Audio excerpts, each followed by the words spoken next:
When Sabe can offer 0533 733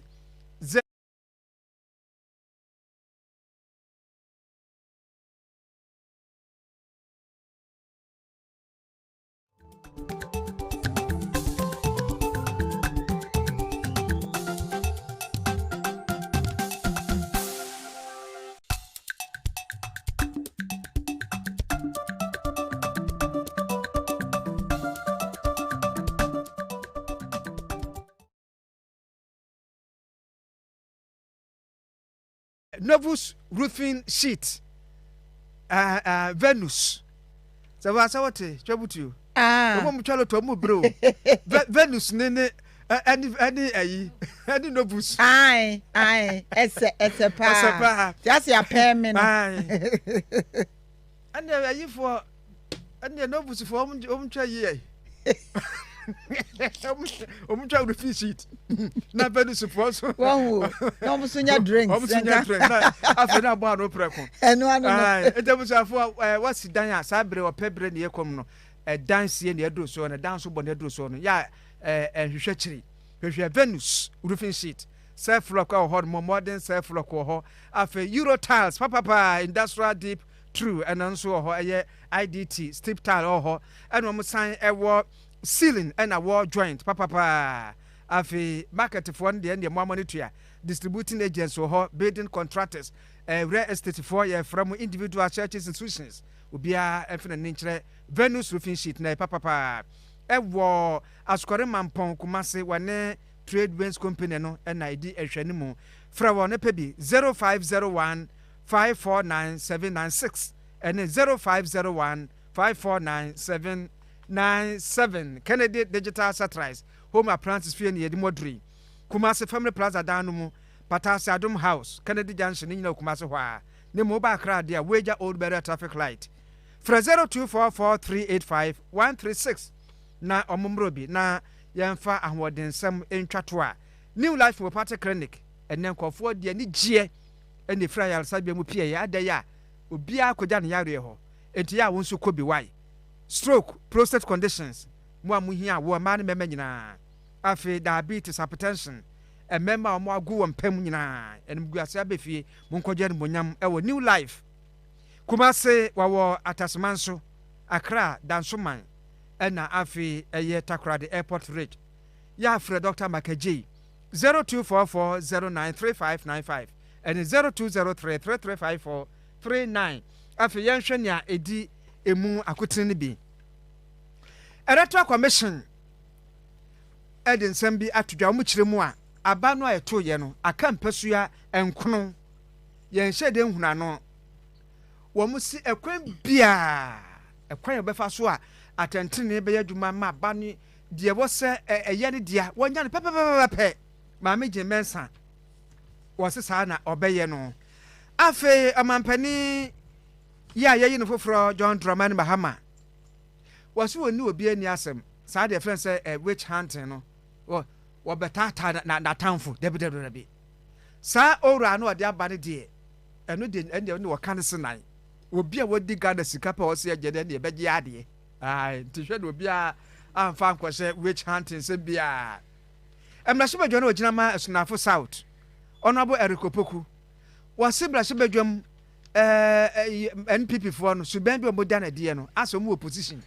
no opposition for kra anye sa wa duom ho ya pa ana forest commission for se mo nkusie eja hihye brem de aduro no obi anya careful zewa wofa ene isi won mo no asem no aba betodwa se isi so ye nhwehwemu se de be ya sa mpesu ahodo ya yenya hunu ba bia ne tiri ne nkon kwakosie ne ebe hunu no ena mrahye bedwani a ogire momamfo wo South Die abato mpesu aso honorable rocks nkwame eche dafia makpo o se wo hwa isi no aso aye ne hunyame ena wo hyehye mra no no a edi so na mra wo hofa abato ho no wo buso wo se ade na isi ye nani mram enti wom de omokokoto e de ho asema kotodwa majority leader organ na mrahye bedwafie ye Rafanyoma Ken so de atodwa wo se amampani a yato obayi no a wotwen se obesof na mu ehwa ye JDM wate ekuo bi se wo mo enye ketasehye pro ya ne kankan ho hwehwemu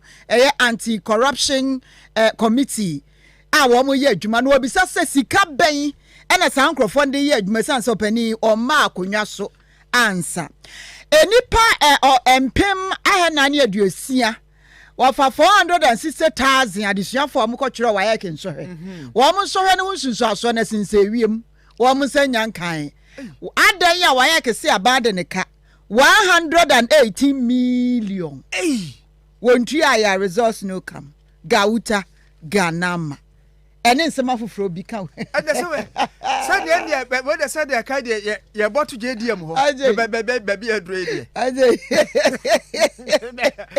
botu JDM Ghana ka ya abaka ai sada na do beto e o se minyi emfiri ne wo mche ntua ya wo mienu nche ntua da every bottle be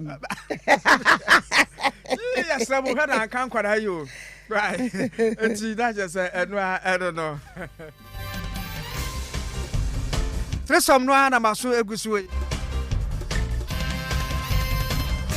na anya hankwa ena namba bia nam no doso papa Bro FM wamo afa Angel FM Takrade Taste FM enso afa Koforidua Western FM ewo Takrade Darren FM Cape Coast Opemu FM ewo Manso Antwa Krum KFM Botachi Manchies ewo Sunyan Angel ewo Sunyan OFM Obuase Angel Tamale Voice FM Agran Kwanta Republic ewo Enkoko Fresh FM Kede Obo FM Asankragwa Rejoice ewo Mem Rabi 1 TV ewo Kumasi Owas FM enso afa ewo Takwa Hames Radio afa Edia FM do mayinkro enye womonko a afi eye Subampa FM eno so afa ewo Kumasi Jingles FM chese eche otwenwi buburuja ne nyina ye de ba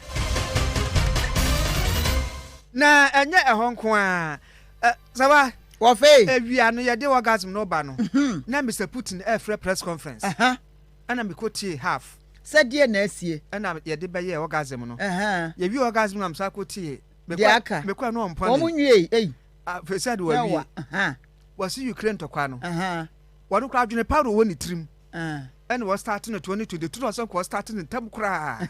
And you look at what I be to 4 until then the castle so that we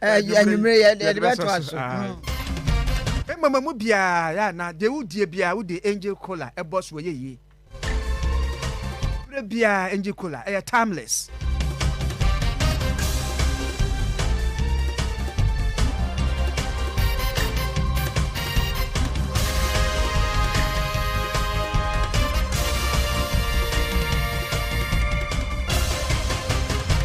Yeah, that is a demo and no. Story number 1. Electoral Commission, omo afre omo den sam atudwa. Wa friends am trefo enhia mu ewo omo aso ekesim ama titrani eye ma American mensa ono na odin sam atudwa. Abaye 2 ye ya to awia kenkan de obi ni ya we ne de wan we no so wan we ne nemom no aka embrase badwa no empesua no enkono na constituency ho meka se man so da so den chese da we ria ya twene ho das mketo akora na ma American mensa wase kase akora ya ye na epe ayi 276 kra wa ya timi akenkan awie na epe pe na aka no o se wa wase better the boy kwan bia so process ya wase fam bia ne no kra ni bi there was a baye ni nyina kama ama enkono no wo mo ayi wo mo dia no wo mo a na benya esisi bi enim wa boa ho asisi wa abukọ boa hwan debrebe etofi akwakora enti se de sitie yi ene 110 polling stations resource no eno na chese wo gina so ya wode ediclare nemom na nka ye polling station there 141 na send Dr. Mahmoud Bawuada Roma eduru ba bi ono ahwa na chese aja anya nkoye obeka ne ntemu na de oboboye no na aka no kura no wo ka se wo je kura da ma ba akofo kura embesesa hwe enu ntine ma wo gina so a wayi wo mo eboboye a JDM okoduo woni na ndc fo kwam wo mo na ehuru a wo mo ekoro no ye ntie ne nsem ne bi was determined to complete the self-collation processes in the 9 constituencies on that Friday, the 13th of December, it could not do so without the assurance of the police. In the absence of that, the collation process planned for that Friday was called off in the evening, as mentioned earlier. The Commission is of the view that had the process been allowed to continue, we would have successfully concluded the collation processes and declared the outcomes of the election by now. In the light of that development, and as a result of putting the collation process on schedule for that Friday on hold, the Commission once again met with the Ghana Police Service on Monday, the 16th of December 2024, to agree on a new date. At the meeting, the Commission proposed Wednesday, the 18th of December 2024. At that meeting, the police indicated that they could no longer provide the Tesanon Police Depot as a location for the collation process. It was agreed that new locations in Accra and Kumasi would be designated for the collation process. The actual locations and time were communicated to the police on Tuesday, the 17th of December. The police assured the Commission of its full cooperation and readiness to enable us complete the collation processes. However, later that Tuesday, the 17th of December, the police, in the letter to the Commission, indicated that once again their intelligence reports had revealed planned arrests by both party supporters for both Accra and Kumasi, making it difficult for them to guarantee the security of the collation process as earlier planned. From the Mami Jemensa, Echrimwa, Wamo Yapa na party for ni be a chita for be, and now my yomugangaria, nature say. I didn't hear my quine cry, a ma quine ma, woman ya quine mobwa, dinner on baby or say a kind woman and kind, and to be her, Temacentra, Asamo, Abrikumanov, a Damquabena, Nina, Wama Yena back a baby crack, and T. Chessiano, Muya, Bambopa, will be a mogono. Well, we are no dear tro a mampenin and now Danko Akufa do a nim. And in your better, when saw John Dramani Bahama, so mummy no. A man pen for me and me, woman would do papa. What woman show more memayo. No more for Nancy from. Now one more shall say. A Juman Becoye na commission, woman ya bamba a moyere pa.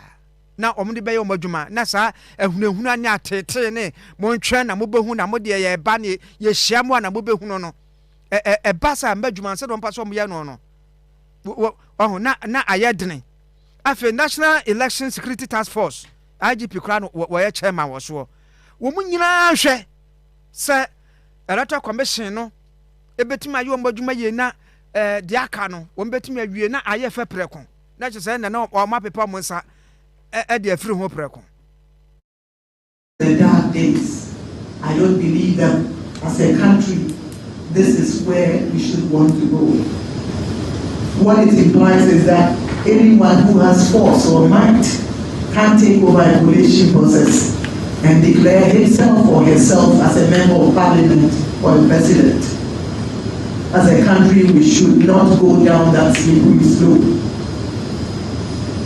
We therefore use this occasion to humbly call on the President of Ghana, His Excellency Nana Adoma Akufo-Addo, as well as our President-elect, His Excellency John Dramani Mahama, to intervene in this matter so as to ensure that the Commission is provided with the necessary security and protection to carry out its functions. We also call on the National Election Security Task Force to work together to put in place arrangements to ensure that our staff and our processes are protected and secured in a way that will ensure that the true outcomes of our processes reflect the will of the people as expressed on the big sheets. Angel 102.9. There's something and a mamma mensa, commissioner edema abato adwumakuo no wode atodwa yi any other so our about so bedwa electoral commission adwuma wo ya mo ena apani a wono ena ye Saudai emra shebedwani e wa Ghana emra shebedwa fie yewra honorable Roxen Kwame eche dafiamekpo ena wode atodwa eche se about so bedwa electoral commission penny pa ma me Mensa enema bi ho a wo ya wo tietia mra so no no a wonimu a wo ka amanate wo se mra ye de to aba e wo ma Ghana mu na CI 127 yeah eno na kire a regulation eno na cheche niema hudu a wose ye wa abato enhihye yemu na enso se maami na dwuma wo yemu no samra no wonpese ode be ye adwuma wa chema kire se electoral commission no enya ade a wo mo na etimi ba ebebe ye recollation se ya ye constituency besu coalition anye yenti wo ma gisa aye na ye gi akoyen aso ye na electoral commission na akoye recollation wa bra abato na nka se hunsunsanso no no agina simpie so ena waka ma obi atie no watu na numutuo sa asemesi na abentene ena adi nkunimu abato anim eti wo san kwaji abato nwoma ena nkrata afufuro bi akwaye coalition fufuro bi emu sesen eti amra no wose asa abato bedwa electoral commission na aye ne ho se mra na wo ho no woni so na emomo no ahyehye ono amra ena odi ama ne ho no odi so eba ne sa enye wo se mra ne kire se yeto aba ne wie na electoral commission bobo aba ne nyina wie na obi ehunu ne last wie a wo wonto ho ase no court na court nkirekirem se hyehyɛ bi wo ho a wose ye no wa akire a na afi ahwe ne aye nya se isi no ebeje se me ko ye coalition se me ko kenkan ne foforo no eba sa ntwa yie ono abuda fiam kpasma wo kan wo san akire ma kire se enne NDC amanyoko no wo mo court asema wo mo ko nyina akwakoka ene se wo mo hwe se emra bi be ye dwuma esan se abato bedwa electoral commission ni tumi ya Ghana mrade amano no aso wadia mana broso enti wo mo tira ho nyanhwe ha da nyame ya Adoma wo mo ekọ asem no so dendendene ensema hudo odi tudwa efa emra isi mpese obedi so e wa abato ho no yentie se de okan no PNDC law 284 as well as CI 127. CI 127, particularly in regulations 39 sub-regulations 2 and 3, specifies how results should be declared after a parliamentary election are held. Now, the only opportunity given to the Electoral Commission to reconsider the outcome of the parliamentary elections is contained in Regulation 42, where there is parity of results.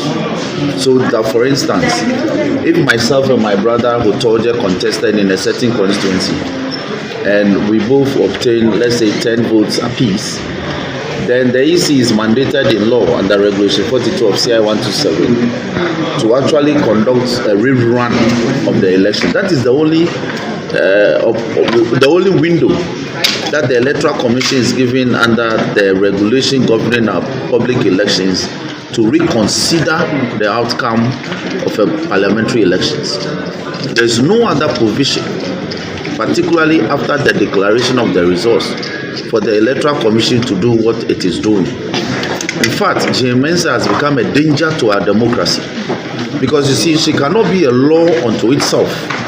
The Electoral Commission is subject to the Constitution and subject to regulation CI 127. CI 127 is very clear that where results are declared, it is not up to the Electoral Commission or the Electoral Commissioners to decide to ignore, to validate or not validate that declaration, because the declaration is in pursuance of CI 127. The Constitution is very clear in Article 99, Clause 1, Paragraph A, thereabout, that where a person is aggrieved or there is a challenge in respect of whether or not the parliamentary seat or election to a parliamentary, a member of parliament is in doubt, the High Court is says with the original jurisdiction in this matter. So where parliamentary results of parliamentary elections are in doubt in some respective constituencies, any person aggrieved with the declaration conducted by officials of the EC, the forum convenience, to remedying the matter is the High Court. Busiafo said the wakyerɛkyerɛ mu hadi afa no saa pepepe ɛna ɛtie na wɔwie yɛ no wamananso hɔ ano wɔkyerɛ mu sɛ ɛnam sɛ obi ɛnti abatoɔ a yɛbɛto awie ɛho sunsuanso ase a ɔkɔ court nti no court no ɛwɔ hɔ High Court na wɔsa wokoro NDC sɛ amanyɔkuo wɔn akɔtwerɛ nkrataa de akɔto Accra High Court sɛ ɛnneɛma bi wɔ hɔ a wɔn nti aseɛ ɛwɔ abatoɔ a ɛkɔɔ so nnura yɛɛyi ɛho sunsuanso ɛba abɔnten no ɛne kwane a abatoɔ bɛdwa Electoral Commission nam so a wɔyɛ n'adwuma ɛfa ho no wɔn nti aseɛ nti court no mmerɛm na wɔn nti aseɛ yie wɔsi nyame adom a wɔkyena ɛna court bɛfrɛ asɛm no ɛno so ho asɛm nie has been sued and has been properly served. In fact, in one of the cases brought against the EC by the NDC, the matter is slated for tomorrow at the High Court in Accra, General Jurisdiction, particularly General Jurisdiction 2. The matter is slated to be heard tomorrow, and yet EC conducts itself in a manner that I will call contempt ex facie by holding this press conference, particularly ignoring the court processes that seeks to injunct this very conduct. The NDC is saying that in respect of these 4 or 5 constituencies that have been listed among the 9, we are challenging the EC from conducting itself in a manner to saying, for instance, that they will not recognize the declaration. The recognition or otherwise of those declarations doesn't lie in the mouth of the EC. It lies with the court of law. Only a court of law can declare those declarations as unlawful, and therefore whether or not a rerun of the election or recollation or whatever it is, it can only be ordered by a court of law, a court of competent jurisdiction. So the EC must be, the commissioners must be very careful. And I say this advisedly, because you see, under regulation 45 of CI 127, that is the penal provision. The penal provision is to the effect that it is not, it's the regulation is to the effect that where a as for the Amutin in Kay, South Die, Emra Shebedjani, Honorable Roxon Kwame Eche, Dafia Makbo. Omampani John Dramani Mahama, Ena, Wanya Hoho, a year Canada, a bina Missini ya, war Maymo, a year Miriam, Montrat, Ena, Wako Nasu, Wako Mampani Nasu, and that is a Wako Chiano, Akomano, a Trinquayabia.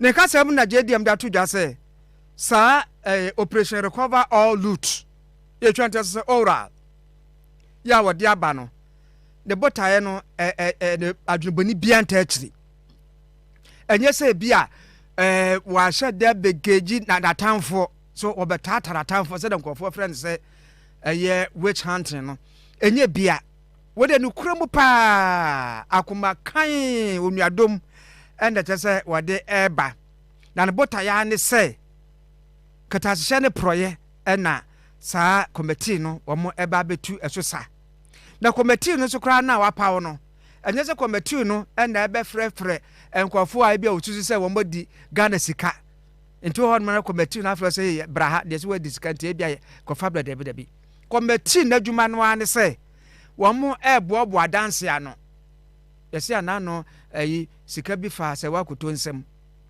na kwan ofa so sika no kofa nsem no ye nhunu anase wakoto sika no bobi gum wa nsia na chese na ya boabo adanse na no no maboabo anu awie no no committee na boabo anu awie no JDM kiremu a afa na committee no wapawo no enso ede kwa akoma state institutions aban state institutions wo mo hwe kwa du nsem obi di abasika wo mo hwe so de koma wo mo se ne kotu se ho anwayo o ye de kwa koma wo mo na wo mo nso ahwa kasem no ta so mesi ana so benten ye se na na wo ye Ghana sika basa entie bia ye giade ana bia ye nse enti ne tofa bo mo anse sa operation recover all loot no boni bia ntachire wo nu obi ani asem afidere mom ne ne eyiwa ne mbra no be kapa ne de on na ada obi a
ɛno no nti JDM ɛkyerɛ sɛ Ghana ni bia wo fila bia ɛkyerɛ sɛ obi di Ghana sika no wa dansa bɔ modna piaso fama committee na ɛyɛ nyina sika yɛne ayɛ nyina yɛto yɛabra ya yɛnneɛma doma kɔmɔ dwapade yɛtontɔn yɛde kɔ aburokyire kɔpɛ mo ne sika ba ne yɛto yɛboaboa no ya ɛna baakofoɔ kakraa bi wɔn ɛyɛ ne saa sɛ yɛne aka deɛ sɛ yɛde asɛe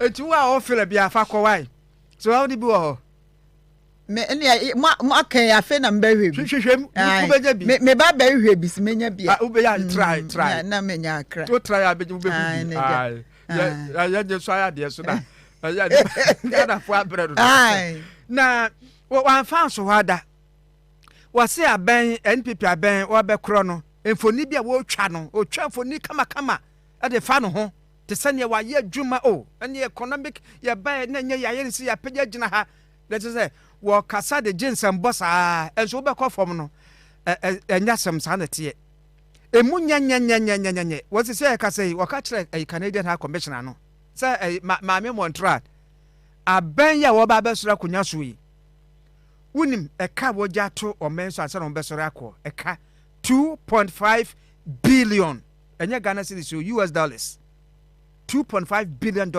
and omo eja omo ekro anso hwada enu achi nso omo kyeremu a na nsan ya mo bekro no omo twamfo ni bi ato se bibia ye fine pa bibia ye fine let say ono JDM no ndisi for tra konwa no so a na obeka se bi a emunya na nkofo abeka so na say na omo ko omo gya onema pa na bibia ye fine enti wo da wo hunu so wo ho wo so odi kan kama Ghana fo nya te ase said you didn't yakoboma na anu ya to abawi kakra bi odina nu akobomu no emu nyanyanyanyanyanyanye emu nyakura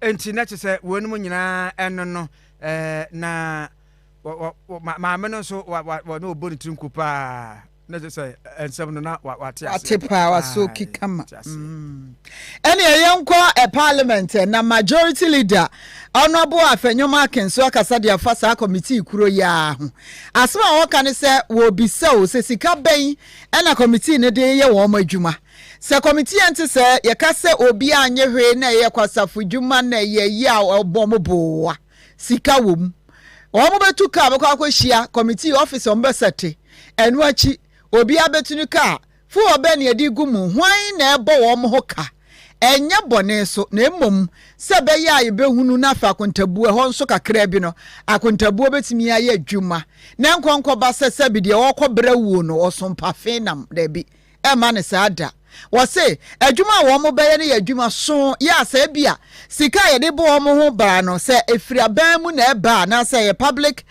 funding na ene na kyɛ se wose aban a wote so no eye nhwehwɛmu scrutinize pa eno achi no so se ye obi ankrankra bi kontakro bi na ebo wo mo ka eno so de ono Afenyomo Akenso esuro sa hwe a ketasehye no prayer kan bi be pie firi ho no maba na mo amo be preketasehye atwe na so akuno no mo mukuta ketasehye amode ba ense mo de tudwa no se asem ne tiawa won pese wo mu hu ye nchikyem no obi ahuni se sika na wo mo de bossa committee no ho bra no efiri hen ja chikyem sen ye adwuma sen ehia se ye oman adwuma no mo ye nti omanfo behunu ye ntie no. If it is a private person who is funding it, they are talking about corruption. We need to know who is funding it.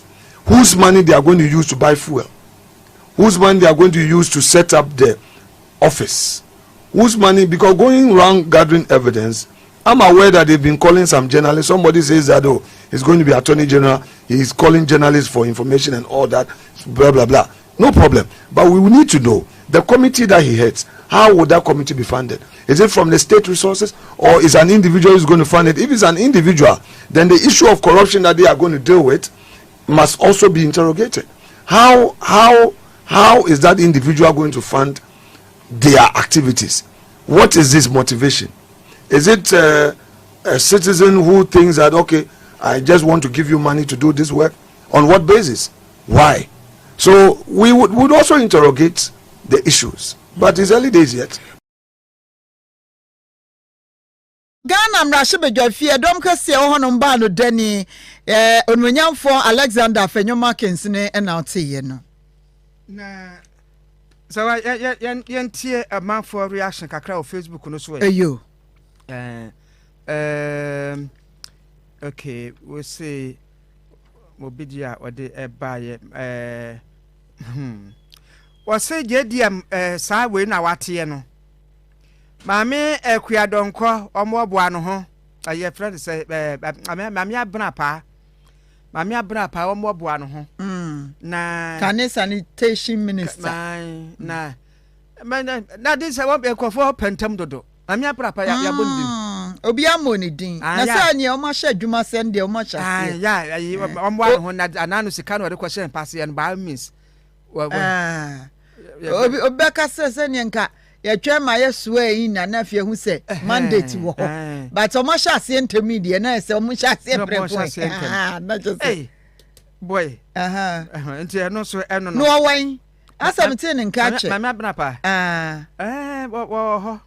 wo ho pa ayu enye eno nko ada Desmond Yeboa Mami Jenmensa gave all the 9 constituencies to Mr. Bawumia but still they will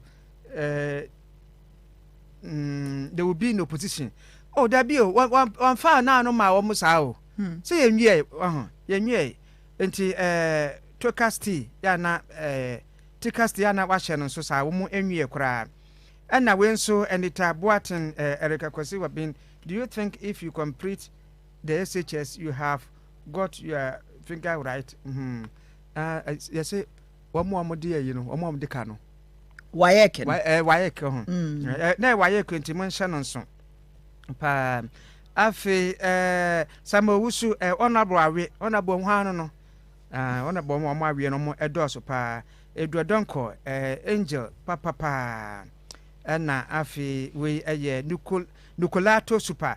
There is no change in the value for both political parties. Omunya du kadaya omsuba pepe do obey here was omeyehwe Papa Uru, just a reminder, NPP 41% and Munyaye, inti, and Yadia Mukomba, was asked the Astro Munya Bia, young fat, you know, so Munya 41%. Then Kofi who's a more number Biasa.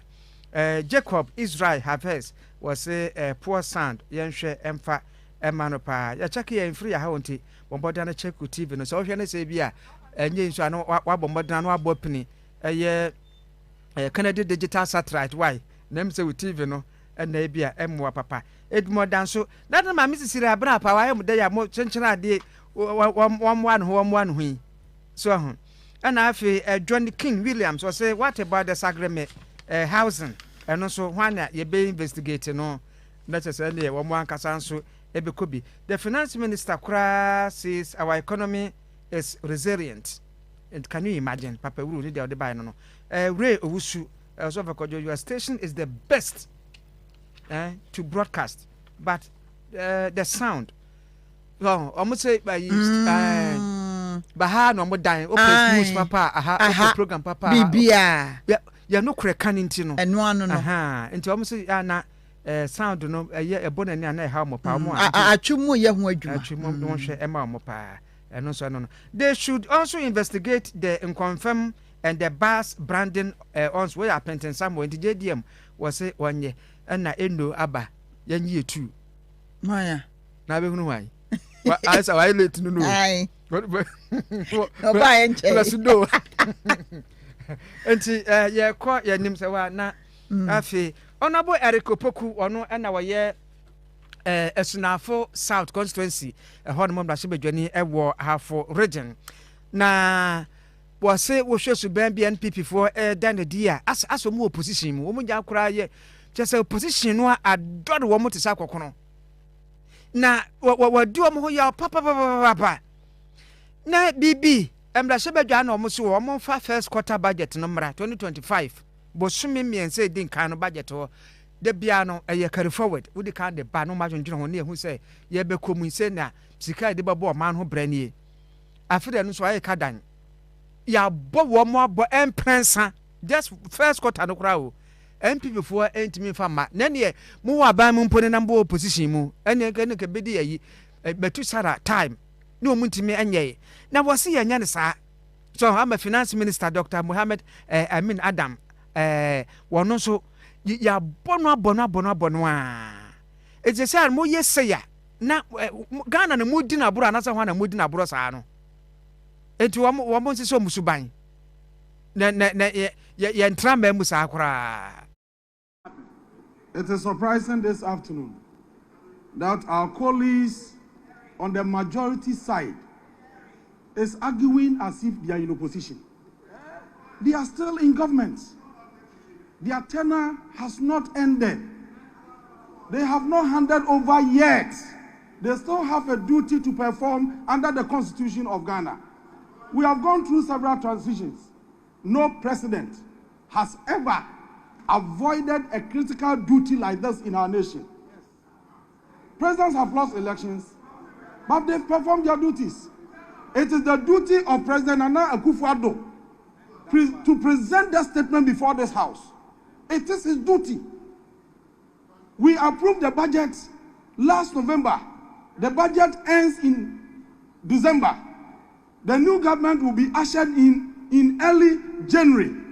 So we need expenditure in advance of the budget to be able to pay salaries from January, February, March until a new budget is introduced into this House.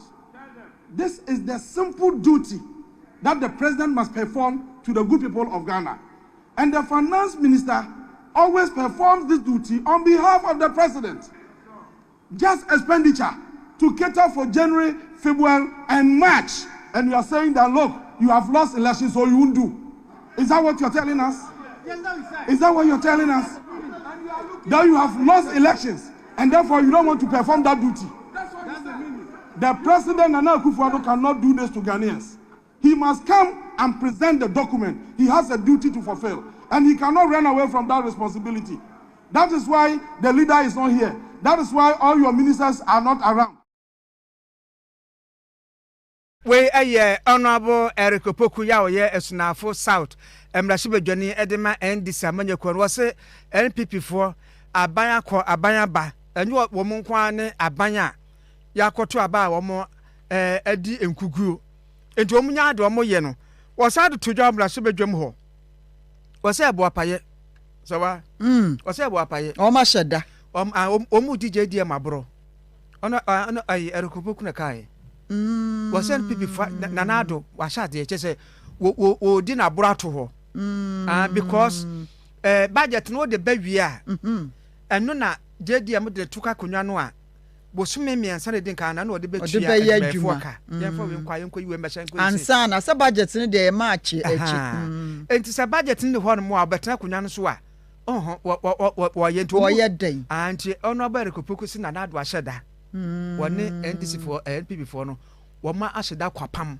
say yenya kwana bro ana His Excellency na do asoma Honorable Mohammed Adam ene wo se wo ma na so wasoma na nka wontim ka so wo ma ne wo ba bia wo no mra dog say president say kwa we say me and bi na ye kai wo fa obi anim de nti ase ikoso ensi da wase a plan e chese afidie na wusum fidie sesen e chese ni we such as mu ya dendendren ma JDM a na Ghana for so ye kan so ayi o pana woni ma mu ebu sesi akra na ohunu suwe na chese na nkofo twena da pass a wase was say a prime.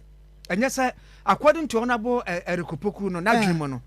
And yes, Dr. Mohammed Amin Adam no budget 3-month budget. They say be a woman here and now crowd just say crowd why you cry na the bread or my bomb and say and fence and co. You knew my bro. Well, asam ne ba say na nchire mu ama. Asam ne ba say na ama so afa na abie ponama obi a chradwin.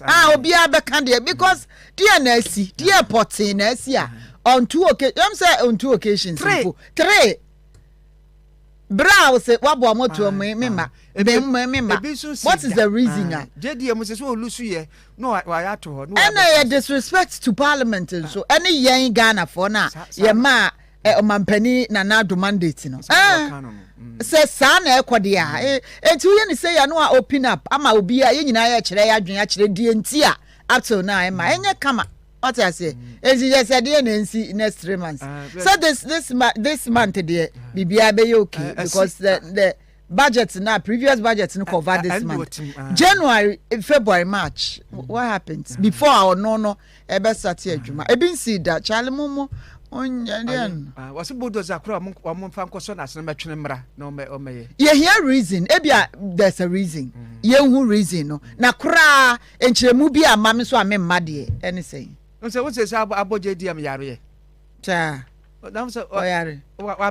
What's that?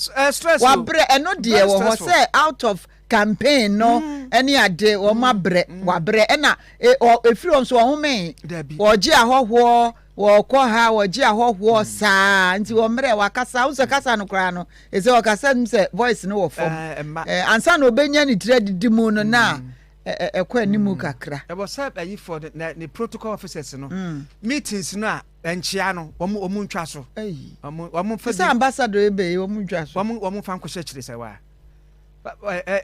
dos no do na bofa wose etene nka before so obeswe in ni wose okọ hwem sa wose at least etene nka so okasa ne adea nti omre ne ho nkasa oto ne boboko said e be ya when time we start here last campaign you can say rally no okodi 5 days wo on say Dr. Baumia ekodi 15 days e wo Ashanti region na obi a target Ashanti region no say wa benya man wo ho no okodi o na akro no enti Dr. Baumia kodi 15 days no na JDM kodi 5 days owie 5 days no owie wukuada say wa owie wukuada no ade achi ya wada na the last rallies at the ma parties na and obesne eba Medina no enti wo kasa Medina no on say ye dwuma ye ne kasa enti se nipa kasa no wobra wo hunu enti wo Medina no meka no wa ha time na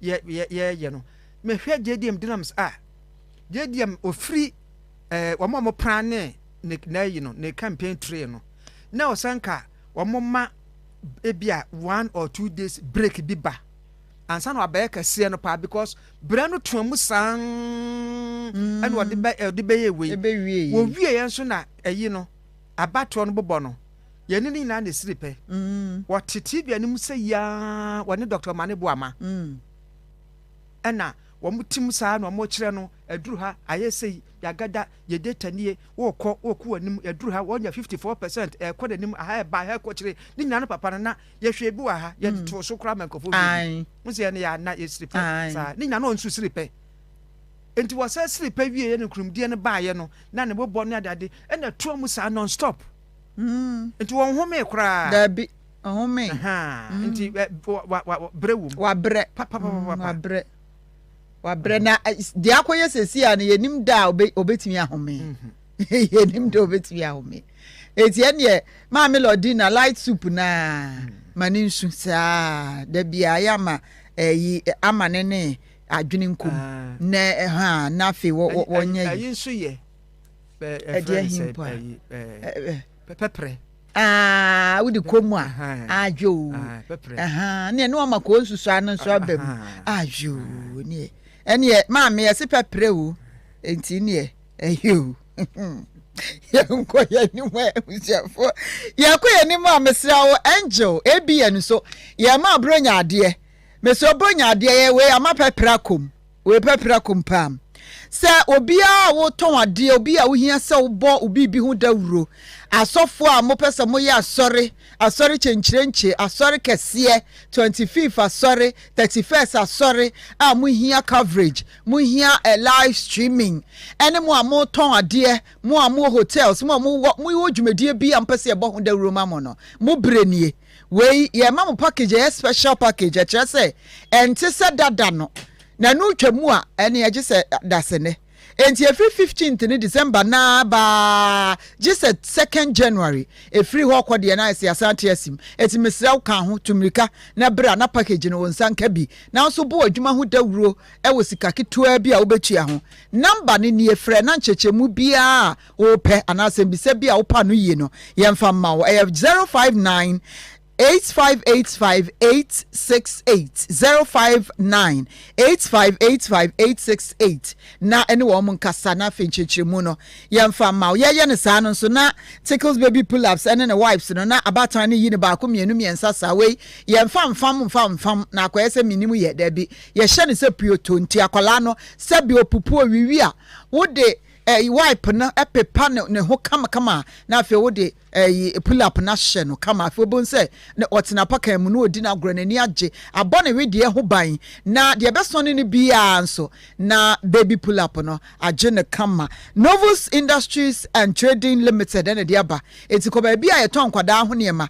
na kwaje tickles baby pull ups ene ne wipes ne bi for 0533733030 ana 0594511899 na jodie yenkwaye ni muem amania yensaka abeto dwa kire se emofra wo matro waye kensohwe ni be 460,611 waye kensohwe ni be SHS for no ya wo mo de West Africa Examination Council market dia ma wo mo no wo mo se akokan sinsemu wiem ye hunu se ba ye makimpo ya makimpo na aba amo mo nsaka sese ya asemu a waye keka ene sa band wo mo ka 118 million na wo ma bo aban abo emma ene sika wo mo nyina wo mo de bi tua wo ma hihye table wo mo de bi tua wo mo hihye nkrata no wo mo cha sa dwuma ye fo wo mo ye exams no nkrata no ho adwuma ene kwane a wo de fa so nyina no wo mo de aboka wo ma tua ma fe de ye a pre-finance no ma ya ma afedie edu ba bi ni sika na mabiem enti sa ba mre wo mo sa sika na be yedne pa enti se bia afi se results ne ma ya na ma na ni aban no no ane mo no so bo sanse e kada ho ye wo se wo metua wa ye kepani okasa edema wo mo public relations officer Yera John Kapi en wo de sanse mi atudwa se council no wo ma bre fantini be kasa wa afna wa ma bre wo sika hawo eho sanse sika no wa ma twa edu ba bi aja abaye ni mfere wo mse onya hwe ya ye behwe ne aye nanso ma hwa ya afede ba bi adu na nye enti aban emre wo mo mo anya sa enso hwe no akansinsemu Yera Pabi. Now, we've had to bend backwards to do a lot of things, and as we speak, we have if you want, exhausted every little buffer that we had that we used to supporting ourselves those times when these debts were outstanding. So this time around, we have nothing to fall on, and that's the reason, we are asking that this money be paid so that we'll be able to continue with our work. Public Relations Officer Diokasa Edema West African Examination Council wayeke Yera John Kabi enono na eba ne se ya aya na de suafo no na yam hihye ato wo muso sanse ekwa mu biema universities se results na ba no no so beko akofa forms bi every university bi no apply se de be ya obetumi anya kwan no ato na nwumasua so akọ university na results nso na emaye na emaya eba ne sa na sa hadwene ama disuafo bebre no a abo wo mu hu ebi wo ho nso na yam hihye ato wo mu so ye ne adisuafo ni bi ayetwe nkomo am ya bi se wo mu se esesi akoye sei no se na wo mu hu no DNA ye wo mu owidiem current situation about our results in the WAEC is something that is really putting worry and anxiety with us who are still waiting for the results or who just completed school. The results not yet being released means that our whole academic life has come to a halt and it's stagnant now. Without the results, we can't continue or climb up the academic ladder. So I feel like the government should do anything possible to make sure that our results are released to us. When they release it next year, it means we'll have a very limited time to prepare for school, and that is going to put pressure on the students and on the parents as well. The results are supposed to be released, and it's supposed to be released before next year, so we will know the schools that chose us, the course we're going to do, we prepare towards it. But if it's not going to be released and it's going to be released next year, and also too, we are supposed to go to school next year, it brings a lot of pressure, like a whole lot of drama and other stuff, so it doesn't really help us. Okay, so as a candidate who wrote my WASI this year, I'm very, very unhappy about what is happening because we were told that our WASI results will be released early in December, but it's like every day they are giving us a different story and a different date to release the results. And I think the delay of the results will also affect some of our students who wants to go into the university, God willing, next year.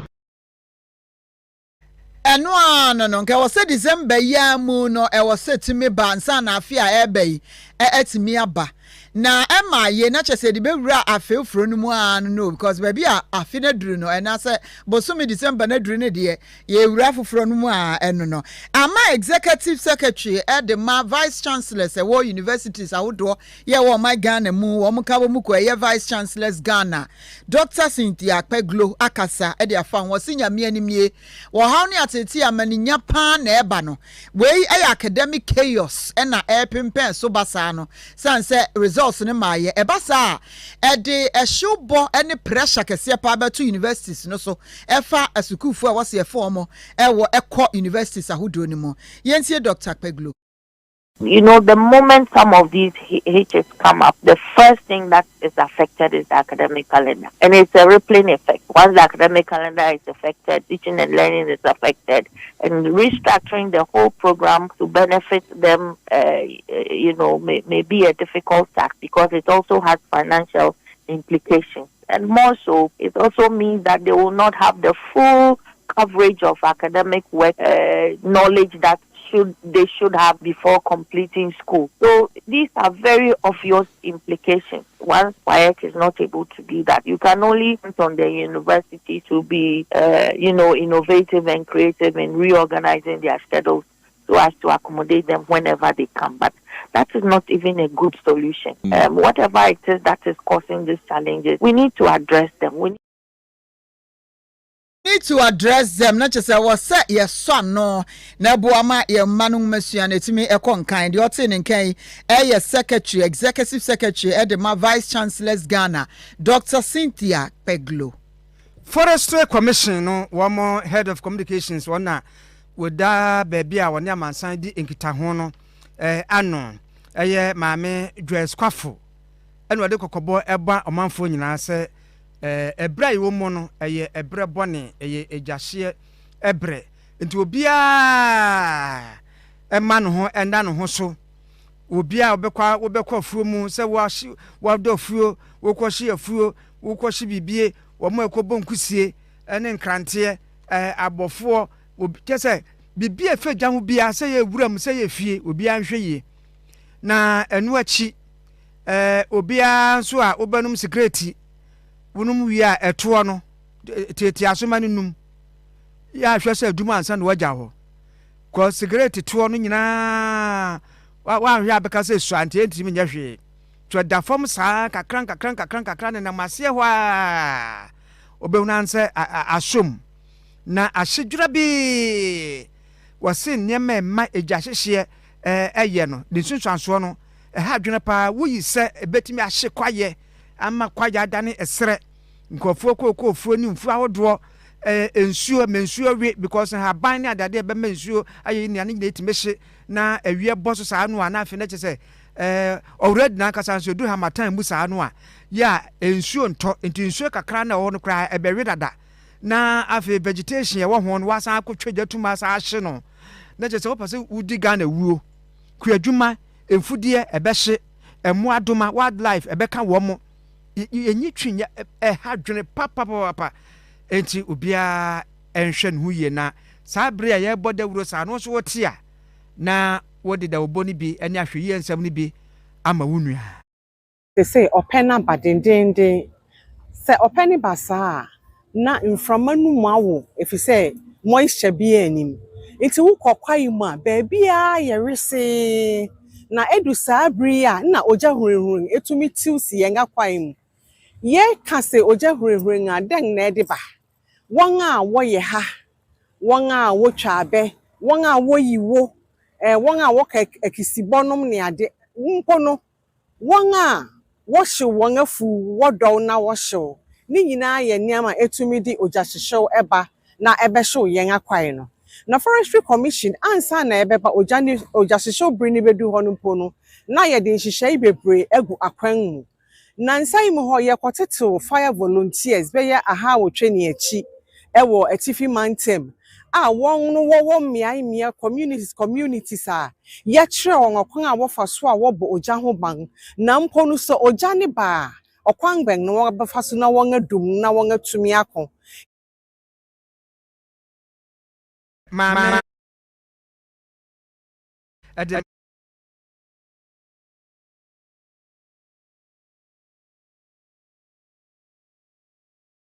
embrans chewdi a enu bedi no nyonyo sɛ de bɛyɛ a wo yɛde wo bɛyɛ kaka motobi na yɛde hunahuna wo mo a wo munya bɔne ne bi a wo bedie ɔhyew ɔde ogya to kwaim ana obi afum emra wɔ hɔ a ɛne wɔn di nti sɛ emra ne nsa so mu a ɔne wo bedi ne dwonwonwo no ɛno nti na ɛsɛ sɛ yɛhwɛ yɛn ho yiye na merebɔ ɔmanfo kɔkɔ sɛ obi nhwɛ na emra no ankɔsɔ ni mu emra ne sɔ ni mu a ɛne ni bedi bra no ɛso a wɔne wo ebedi obi a hwɛ no ho yie ɛwɔ ho enti wiifo no nso ka ho wɔfa wanka no ɔmo ka ho pa ɛnɛ ɛbɛsɛ ma amene wura firi wɔ mo wɔfa anka ho ebi so na ɔde ɔma fra dot for no so mo dot wa mo tete asoma ne mu eno kra no nyɛ sɛ onum wie a usu ɔmo nom a wo sɛ tete bi ebu ana de atua so na hia na ebu atɔfam no ɔnom kɔnso etimi di nsɛm ne ade die hu wi de me no ya wi fo no hɔ no wi hyefu a hye ana ɔmo hɔ kra no ana ɔmo dan no ɔmo de enwura awo bush hɔ no wate ase wokɔ bush hɔ no a baabi a ɔmo mansion no wate ase ɔmo de enwura ya awo na egu ebi abrɛ ne papa ne ade sese ase kumo no am hye ma fe no otwene mi no jam kumo ne eti som se ekri asem na aka se yi yenko yanimu sese ya de empanimfo a wo mo de ko bi efe no Legal Resources Center etwa ne tie se LRC ano wo mo se wo mo hunu se eniema hodo a eboa sa bre titiro pa ne se ye kɔ afie wieye bronya yi ba adrobafo ye contembrantem ne nkrofo nso kɔ wo mo nyuma so kɔ akwanto mu no de enam so ma ka nkwanhia tasie pa ma nipa wuo nipa pra dodo no abi no ebi adrobafo ne bi mfom so enti wo mo tufo metu adrobafo ne bi fo ebi nso wo a aya na ye nipa a ye nam kwan ho bi nso ye nso ye mfom so empempi no droba ni bi o betena siti ye akire no aya na ye pese wo hunu enema ya hyansodie sisi akwan so se de be ya wo be hunu de wo ye ene de ekoso wo kwan no so no se de be ya emfa nkwanhia emma empempi no yeni a yenam kwan no ho no ya jet bicycle so yeni a ye twa kwan mu yeni yenam kwan ho no bebre no an road signs no ye wo ekwan ho no yenim enti baabia na ye pese ye twa kwan baabia na ye kwa akogina baabia na ye pese ye kofa hobie wa bere aka enam ho eno nam so bi ema nkwanhia ba eno nti wo mo de da kwasi won ma ya nkyerɛkyerɛ e de ama Ghana fo nyina sɛ de be ya hwɛ yie wo kwan so na afi emu no ye betika nkwanhia so akɔfɔmo wo se enu akire no wo mpɛsɛ nkyerɛkyerɛ pa efiri ensɛntwerɛfo hɔ ɛkɔ manfo hɔ pa enu nti saa nkyerɛkyerɛ ya ɔde da ko ye yi wɔde nsɛntwerɛfo ɛka ho bi enu akire no civil engineers ne wo ma aka bebre ya wo mo obi ye ɛfa kwan so nyinaa sɛ de so bɛdwo no ye de wo mo ka ho bi a wo mo ye nkyerɛkyerɛ no na nkyerɛkyerɛ ne mu no ɛna empanimfo a wo mo da no ɛde to dwa kyerɛ sɛ wo mo pɛsɛ omanfo a wo fa kwan ho de efra wo pedestrians no wo su hu ahyansode na e wo kwan ho road signs no wo hu bie ehunu se so hu road sign we ya e kire se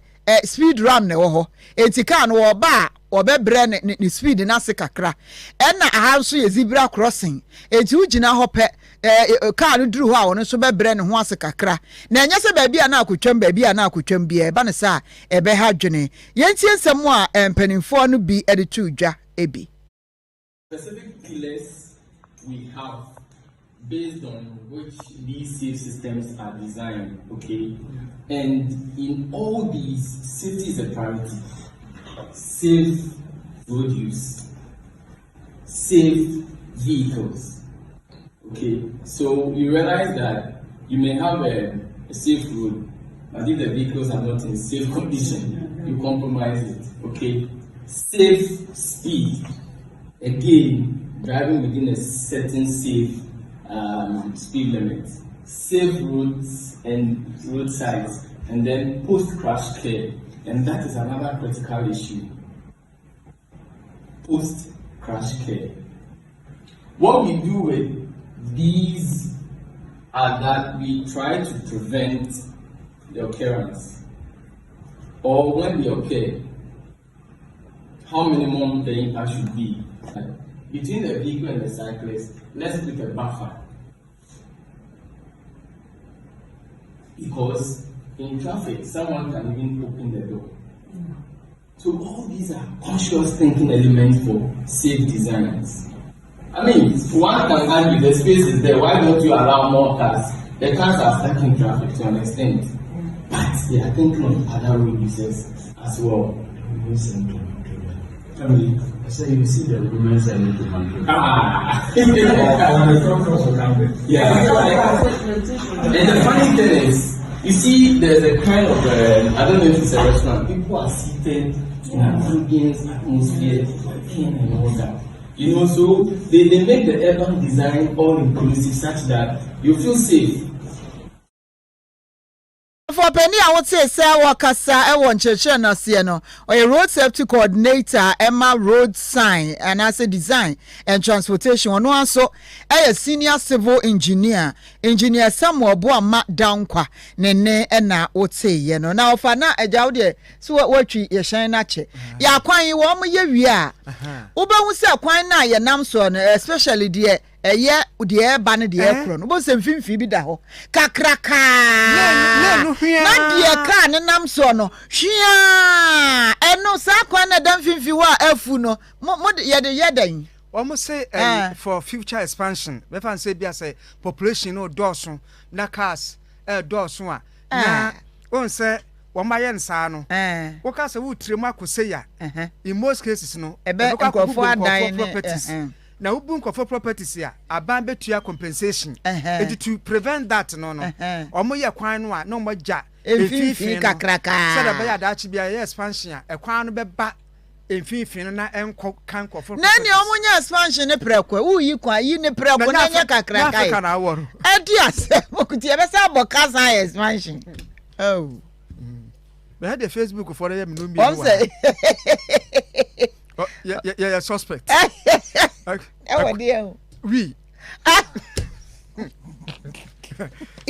so I was so there crowd there I quite fast so to me describe we for that and baby it's all for you what would you say what would also what miss cause Stephen Obina J Wakabi kwasina ntachi akabi nana kwa be say Emmanuel Fanta kebi nana bo achi akebi papa wuru mu nyina atete kwaye na de nya kra ye na bole Akoto I say wa ba mo 100% that is ono nya adwene na wo mse me de no kra de na wo de na nya kra me de nya description that say we no say onya suspect de make swa yenko amonane nsem na yente no nso enfiri ho so what dey tie no for Putin e ka say wasen kwafo so wo busueni na ase wo nwuni pa ho na na asem basa wo duabo na asem na ho anwa no ase bonsam ne suban nye na deben na ewia so bitin ba bia wo de ntokwa akoforo no wo se no kra wo de ama ewia se tufo bo na adwene pa na woni tirim and was starting to kwano. Hey, Mr. Tokwa, Mr. Putin, sorry, was starting special operation, military operation, no, was starting 2022. Now was shot Subanya Zelensky, and then the name for them Western, American, European, Yanua. Now Sanka Tokwano Krano was starting long time. Now what ban big time, what ban a yipa. Now we crown what Kakrebi, what baby a Tiwaka Krebin upon the bachelor. No.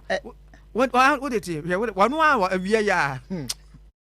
Просто уберег. Я считаю, что мы отошли от края пропасти, потому что все, что происходило с Россией до этого и после, вело нас к полному, фактически полной тотальной утрате нашего суверенитета. А без суверенитета Россия существовать как самостоятельное государство не может. Обращаю ваше внимание на то, что вы сказали в отношении Бориса Николаевича Ельцина. Все было как бы хорошо. Его покровительственно хлопали по плечу. Не замечали даже, когда он немножко прикладывался к рюмочке. Он был очень приятен во всех западных кругах. Как только он поднял голос в защиту Югославии, как только он сказал о том, что это противоречит международному праву и уставу ООН, как только он сказал, что это недопустимо в современной Европе наносить удары по Белграду, по столице европейского государства без санкций Совета Безопасности ООН, его тут же начали преследовать, тут же начали его обзывать, он такой, раз такой, алкаш и прочее, прочее. Разве вы этого не помните? И я сделал все для того, чтобы Россия была самостоятельной суверенной державой, которая в состоянии принимать решения в своих интересах, а не в интересах тех стран, которые подтаскивали ее к себе, похлопывая ее по плечу, для того, чтобы использовать в своих целях. Вот, в принципе, на этом можно было бы ограничиться. Я понимаю, что вы сейчас весь набор там изложили, который как бы подкрепляет ваши тезисы. Сказали об инфляции. Да, инфляция есть. Значит, мы будем с этим бороться. Но у нас есть и темпы экономического роста. Мы заняли... Suit, вообще blue suit. Бема. Oti wo mumu ho no. One busa, one ko busa sa question no a. Ni tifitay. Your friend Jeremy Bowen na we adwuma BBC. Nti journalist no to on sa from no. O ma foreign journalist ni bi nso ebebusa busa nsem ni bi. Na obusa no sa question no efa Syria ensem ene Donald Trump awoba. Na anwanwasem me kwa na me ho adwire me. Bisa Putin say the last time I won Donald Trump a kasaye enfie 9 ni I say ofiri ade so no one ne nkasa was time one kasaye ye 2019 that's a bro enfie num num 2019 was one Donald Trump akoshia Japan ne nhyiamu bi koso we Japan ene omu koshia mu na one on one say one ne bonko efira kro bi ate ne kro ma Donald Trump ate na America ne wote won so te ne Russia kra no wo mo enkasa na ada no wote se Donald Trump kase wo ye campaign no wo kase wo behwa ma wo mo ne Ukraine ntokwa no abawieye no na wo hwe de Donald Trump etra so ade obeye enti won pepre ho enkasa se Donald Trump no wo se wo ba obema ntokwa no to atwa yo enti ekwan ekwan yo no be fa so am na Donald Trump e be fa so am na twa no wo twa no am watra konwa no so na adro yeah se wa de ya break here na ya nkomra ya na homra sisi ya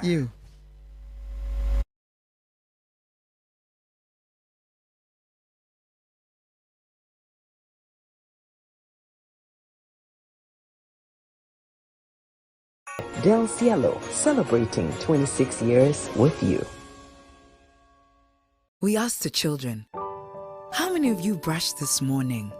And this little boy, his hand didn't go up. And I said, well, why didn't you brush this morning? He said, my brother was using the toothbrush. If I'd waited for him, I would have been late for school. I'm sorry, I get a bit emotional when it comes to that.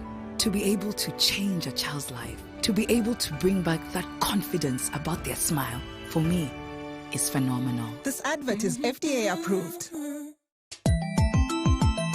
When me be adwin say said ye na ye si dan kane no ene ye nya ne saa bi efiewurafo adensifo ene contractors nyina e de Venus Phonics investment and chancing ene bodan so esan se eye papa ensuronsuo ana ensuro awia se wo de bo dan so a e madan ne mu ye nwunu na efie ne di mu a wonya sunsunsanso bia ye wo long span ana short span roofing sheets ye wo qualified engineers a omode modern technology ena edijuma eno ti said ye weda ne tie bia se ye roofing sheets ne ebo dan so a wonya sunsunsanso bia ye wo aluminium and allozine coils, self-lock and MSL profile sheets, IBR profile sheets, IDT profile sheets, step tile, glazed sheets, roofing accessories nyina so ubenya bi ewo ya so ye sign wo light steel roofing trousers a wo de bow dan so a edemu stronko ubenya rain gutter, valley gutter, ridge cap, special eave train, side trim, sheet wall, any hangers afesu ceiling grader wo de be ye ceiling kama kayo shawo penado papa so e de abow dan so a eno ane Venus Phonics roofing nails, ye sansu or roofing silicons, any rivets. Nebuano edda form na esansu ye papa. One sokoto Venus Phonics roofing sheets, nefa bow dance. Kumasia, ubenwe or asokore mampo, opposite Trade Wings Plastics. Ye mau free estimate, untueskebia, and unti friend penny for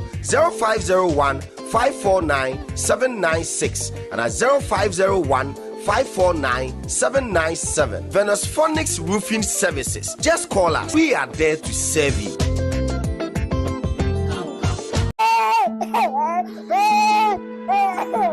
Adan na obani susa. Inimo minuaba. Me ma na aduane so a ondi na afei susua no su. Na adan na ebusuamu ni nyina aduane si wa omundi ye. Na nsen na emiti ho ani o. Menua aduane so a omundi na yasan ehwie nti mesrew fakowai. Oh sa, chizentoke. Eyema wura mofra no anyone kasa. Fama ebusuani nyina. Zentoke multivitamin ma nkoda didi na aboa ma omanyini ayefe na ebo omoho ban efi yare nkitenkete. Zentoke drops yema nkola wawo omofofu dikosi infie Zentoke multivitamin ne die yema abofra wedi afeba eko any mpanyimfo nyina. Se wo pedodo etu a Fresh Star Pharmacy ewa homan so 0200 342 988 ana 0206 106 799.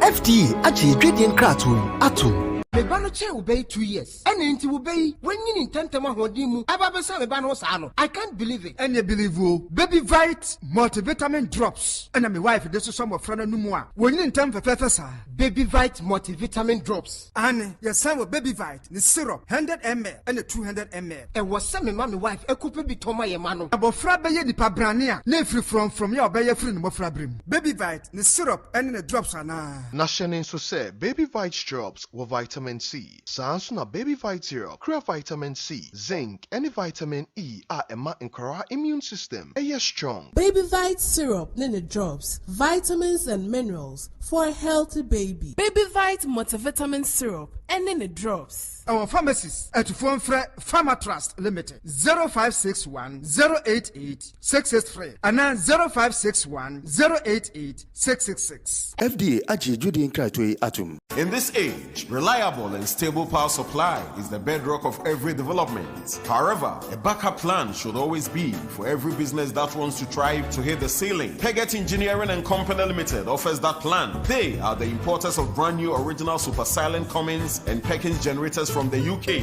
Peggett is also the sole importer of comfy air conditions that comes with an inverter. At Peggett, we undertake installation and servicing of solar panels, generators, and air conditions with certified ECG installers. Here, everything is done in a professional way. Call now on 0244 599 124 or 0265 468 Formula Limited. The entity you can trust.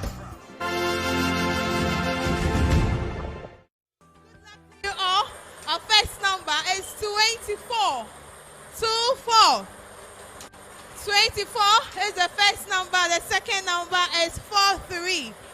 43.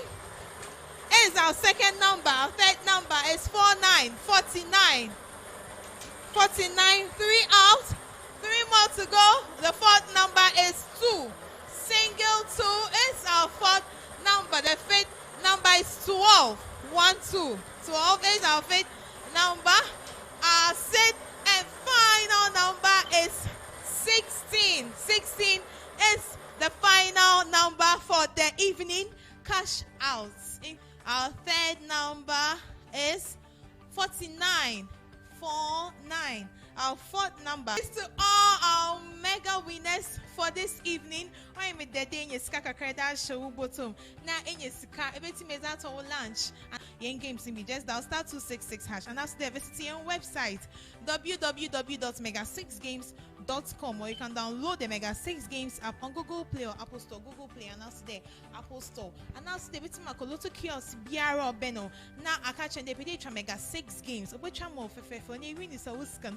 Or mobile money no much. Some pocho young promo. We are still running the promo. Me pay the miss out on this great opportunity to make extra cash and win special gift hampers with Mega 6. So we just 10 Ghana cedis. You can win all these goodies.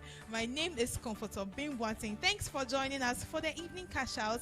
See you tomorrow morning at 9:50 a.m. for the morning cash out. Good night. My name is Peter Kwesi Adenyo. I won 8,000 cedis of Mega 6 Lotto. I played it 20 cedis for the 6 numbers, standard number, and I won 8,000. When I played, I used the short code *266#. Mega 6 Lotto is a godsend because I wanted to go and pick a Uber car, and they say it's 1,500 for the registration. I don't have money, so that day someone gave me money, and then I said, let me play this. And that evening, I won that money. I won 2,000. So that was what I used the 1,500 and go and take the Uber car. So right now, as I'm speaking now, I'm driving the Uber car. It's not a scam. It's real. I played it. I won several times, and they pay me. Even this one, I've won again, and I'm taking the money right now. They have an office, and they know about it. So if you want to play and win big, like how I won mine today.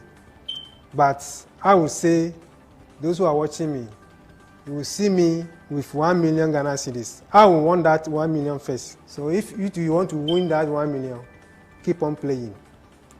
You will win.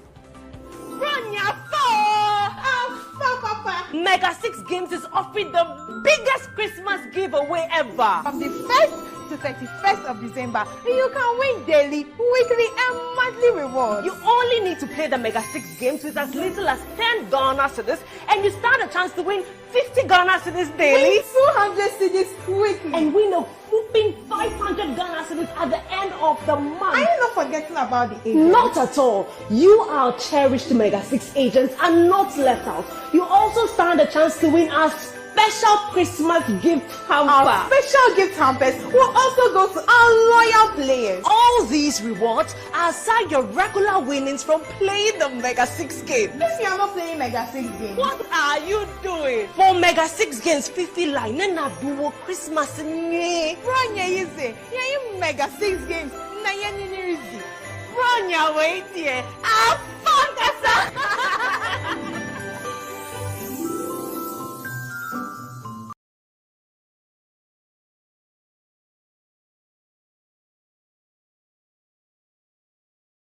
Yɛne nyinaa frɛ 0501628450 anaa 0501628449 na ne atwema wura bank limited ani nkɔmmɔ na sikasɛm no wɔntoto ne yie ɛmfa ma wo na bibia ɛnkɔ nka woso darling lemon woso season 3 no ɛkɔ so ɛbɔ so ɛwɔ Angel TV so nya asɛm ketewa feeling no ɛyɛ good pa feeling ejinam ena ye deep nso ka ho nti misraw ayata ahwe bie se eviction ba so de we ni dia kesefo na se baabi asoso mo so amnya che wo ma de no mese o nipa wo ma na votu ma no votu a kopem se ye be wie sanse na be bie kwan na mo no so wanya bie die no nwotwe bie nwumre kwasia da bia Angel TV so aye de na ye hwe wo so eti mese o kwasia da yi hwe bi na onso voti ema onipa na wonkam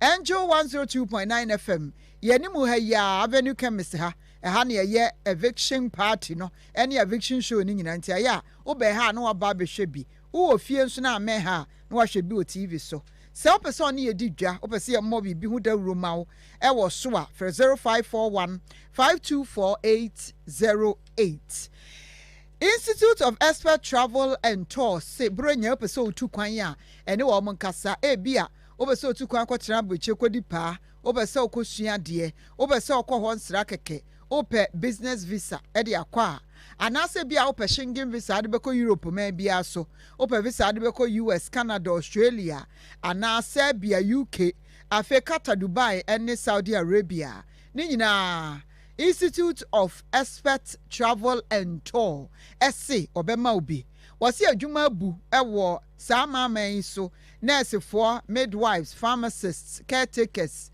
and caregivers afa laboratory technicians enyuma hodo akuafo factory workers in warehouse adwuma for teacher for nyina wasi mo adwuma pai enkran ha omo office no onungwa junction numbers ni 0539858766 and 0541265056 eno ye enkran de no kumasen so omo so full line for 0539899915 and 0504694209 Nani Institute of Expert Travel and Tours eni enkomo brenya ya yewura mu yi meso ye mpe yare bia o so de ahoden akokoduro ne nam ye bowura 2025 mu ahoden mu eno Grace Gift Herbal Clinic and Laboratory Services say yankoso anto samfam fro se brai na enyo ho adwuma na fa ahoden ya pomudi ewura 2025 mu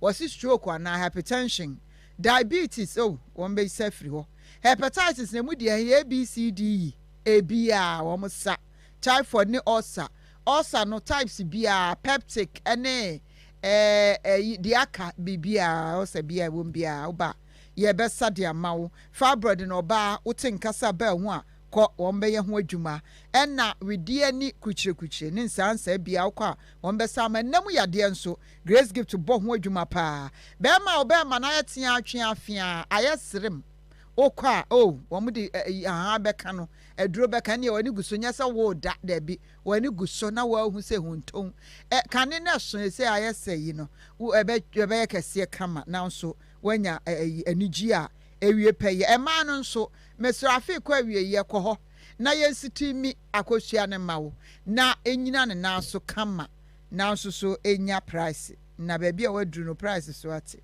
oba wo pa wo nso kɔ a Grace Gift eba mo awo kama kɔhɛ adanse ankrofo die Grace Gift Herbal Clinic and Laboratory Services ewo Kumasi Oshim School Junction by Kesekwane so enkra ha wɔn new Achimota Petroleum Banglo wɔne Family Life International School ni di animhwɛ kwasiada juada kwasiada wɔyɛ adwuma 7 a.m. no ma hyase 5 ne apon for 0543 320030 and 0246518003 afa 0244126123 wofa na chese haya de DC sa bia bisafo de besi haya ye bre no aso ofrem Kojo Dixon mene Obasima Serwaa Akoto ya sori su na agudifo no so ba international and local sports no nyina anti mamon ko